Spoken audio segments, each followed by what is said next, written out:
Math 1332, Chapter 3, Symbolic Logic, Section 3, Types of Statements. Video 5, Negations, Negation of a Conditional. This video will be noticeably shorter because we're not actually going to build a truth table. What we're going to do is kind of logically connect the dots and draw some conclusions. At the end, I will warn you, though, that sometimes we do need to do a truth table for these types of problems. So we already know what the we already know what the negation of a single statement is. It's a corresponding statement that has the opposite truth value. For example, I have a bottle of water. I don't have a bottle of water. But, however, you can also talk about two statements being negations of each other. So instead of having one statement be a negation, we talk about them occurring in pairs, which kind of makes sense if you think about it, because if you have a negation, it has to be the negation of a previously existing statement. But the biggest difference between the two definitions, negation of a statement and negations, is when you have negation of a statement, they are normally corresponding statements. I'm wearing a hat, I'm not wearing a hat. But when you have a pair of statements and ask, are they negations, it's a different question. Two statements are negations if their truth values are always opposite when the truth values of their simple statements are the same. Now, it takes a little while to digest this, but this might look familiar because the definition of logically equivalent was the same. We just changed a few words.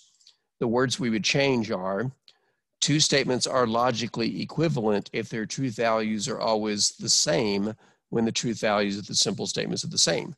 So in other words, two statements are negations if the final columns in their truth tables are totally opposite. Negations is like the complete opposite of logically equivalent. Logically equivalent, their columns match exactly. Negations, their columns are complete opposites of each other. Now, I'm about to connect some dots on some things that we've already seen. For example, we know from the previous video that the conditional P pointing to Q and the disjunction negation of P or Q are logically equivalent because their truth tables have the same final columns. So down here, I am going to draw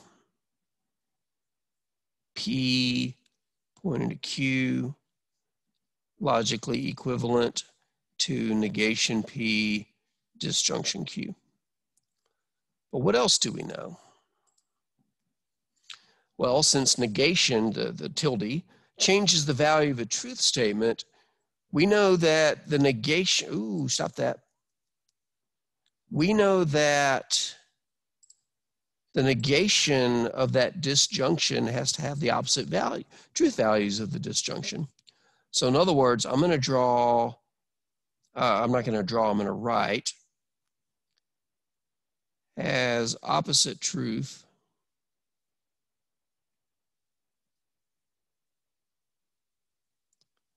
as its negation. And again, that should make perfect sense because when you take the negation of a statement, you literally change all of its truth values. So we have to have that this statement and this statement are completely opposite in truth value. They are literally, one is literally the negation of the other. But doesn't that look like something we could apply De Morgan's law to? De Morgan's law saying that if there is a negation of a disjunction, which we have here, then we can distribute the negation not only to the two statements, but to the connective and turn it upside down. The negation of P is just P, negations undo each other. The negation of Q is precisely that, and when we turn the disjunction upside down, we get the conjunction. So we know that down here, using De Morgan's law, we have the negation of this is logically equivalent to P, logically equivalent to P conjunction negation Q. And so now if we follow our little train of thought here, these match exactly in their truth table values. These match exactly, but these are opposite. And so we should be able to conclude that these are opposite. In other words, we should be able to conclude that those are negations, which I believe is what this says. Oh, so what are we concluding? We are trying to conclude that the conditional P pointed to Q and P conjunction negation Q are negations. Meaning that, and we'll highlight that whole statement in green,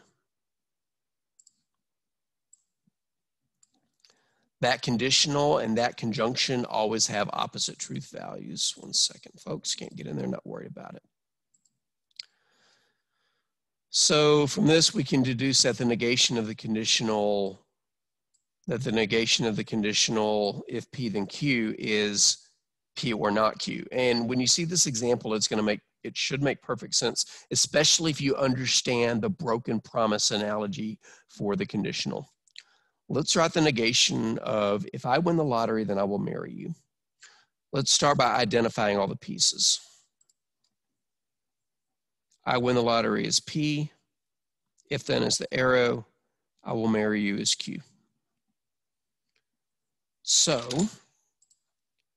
according to our claim, that means that this statement should be equivalent to P and negation Q. I'm just putting that in parentheses as a side comment. So how would P and negation Q read? P is I win the lottery. Conjunction is and. Negation Q is I will not marry you.